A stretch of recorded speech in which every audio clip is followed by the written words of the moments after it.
السلام علیکم۔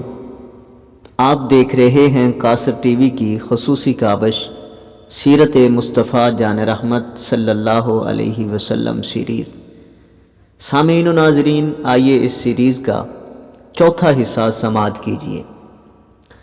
قریش مکہ نبی پاک صلی اللہ تعالی علیہ وسلم کو نعوذ باللہ گالیاں دیتے تھے، برا بھلا کہتے تھے، ضد سے آپ کو محمد کے بجائے مزمم کہتے تھے۔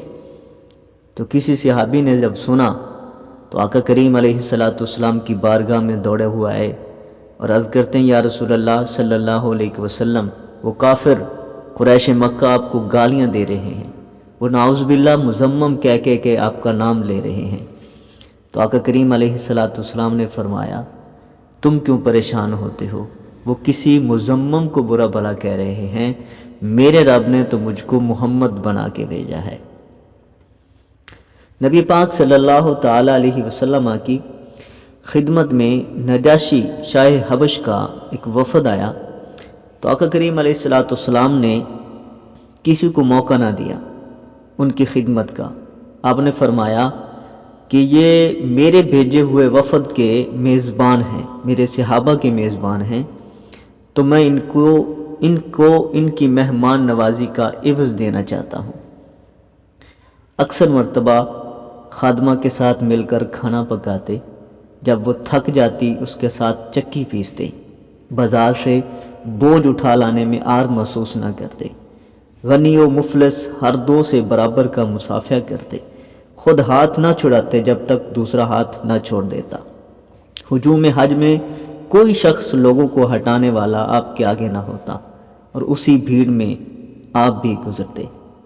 فتح مکہ کے موقع پر شہر میں داخلہ کے وقت نبی کریم صلی اللہ علیہ وسلم اونٹ پر سوار تھے۔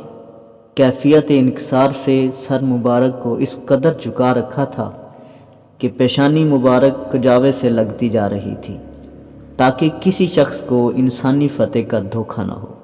اس سے یہ ظاہر کرنا مقصود تھا کہ فتح مند ہو کر بھی انسان کی حیثیت میں کوئی فرق نہیں آتا، انسان بہرحال اللہ کا بندہ ہے۔ جن لوگوں نے آپ کو اس قدر سخت اذیتیں پہنچائی تھی، ان سب کو معافی اور امن کا پیغام سنایا۔ سراقہ بن جاشم نے آپ پر 3 دفعہ تلوار سے وار کیے تھے، آپ نے اس سے بھی کچھ پرسش نہ فرمائی۔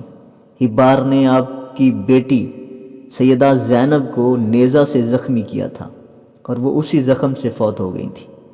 جب حبار سامنے ہوا تو آپ نے معاف فرما دیا۔ واشی نے آپ کے چچا حضرت حمزہ کو قتل کیا تھا، وہ معافی کے لیے حاضر دربار ہوا تو حضور صلی اللہ علیہ وسلم نے شرم سے اپنی آنکھیں نیچی کر لی اور صرف یہ کہہ کر معاف فرمایا کہ میرے سامنے نہ آیا کرنا، تم کو دیکھ کر مجھے چچا کی یاد آتی ہے۔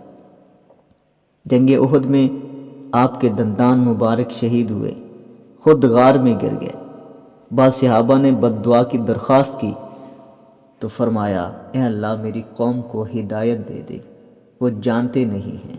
ایک دفعہ آپ کا ایک آزاد شدہ غلام مر گیا، قاعدے کے مطابق لوگ اس کا متروکہ اٹھا کر آپ کے پاس لے آئے۔ آپ نے دریافت فرمایا کہ اس کا کوئی رشتہ دار یا ہم وطن یہاں ہے؟ لوگوں نے کہا ہاں ہے۔ آپ نے فرمایا یہ سب چیزیں اس کے حوالے کر دو۔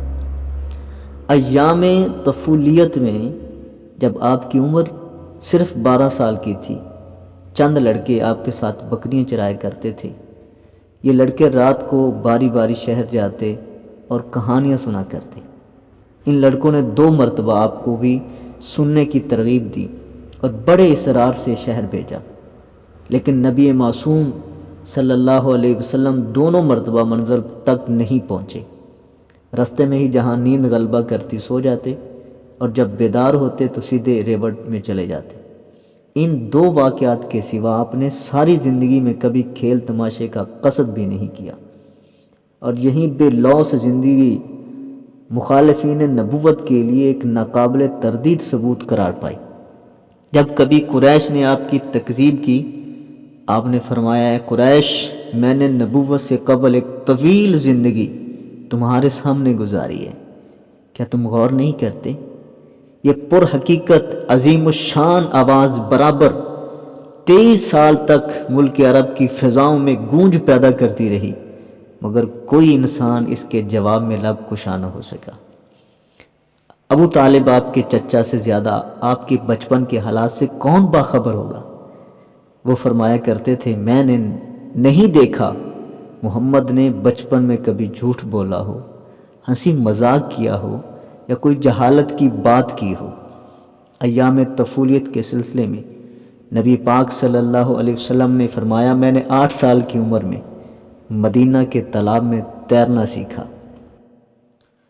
ام المومنین حضرت حفصہ فرماتی ہیں، میرے گھر میں نبی پاک صلی اللہ علیہ وسلم کا بستر صرف بوریا تھا، اسے 2 تہہ کر کے بچھایا جاتا۔ ایک رات 4 تہہ کر کے بچھایا تو فرمایا کہ بستر نرم ہو گیا ہے، آئندہ ایسا نہ کرنا، مجھے شب بیداری سے باز رکھتا ہے۔ نجران کے عیسائی جب مدینہ آئے تو ان کی عبادت کے وقت آپ نے مسجد نبوی میں ان کو عبادت کرنے کی اجازت دے دی۔ ایک یہودن آپ کے پاس بکری لائی جو زہر کھلا کھلا کر پالی گئی تھی۔ نبی پاک صلی اللہ علیہ وسلم اس امر سے مطلع ہو گئے۔ فرمایا، تیرا اس سے کیا مدعا تھا؟ وہ کہنے لگی، آپ کا قتل۔ فرمایا کہ تو ایسا نہیں کر سکتی کیونکہ اللہ تعالیٰ کو یہ منظور نہیں ہے۔ صحابہ نے اسے قتل کرنا چاہا لیکن آپ نے اسے معاف فرما دیا۔ آج کے لیے بس اتنا ہی۔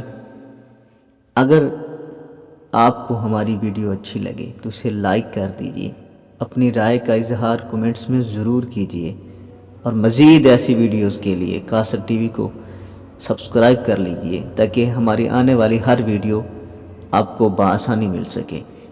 اللہ حافظ۔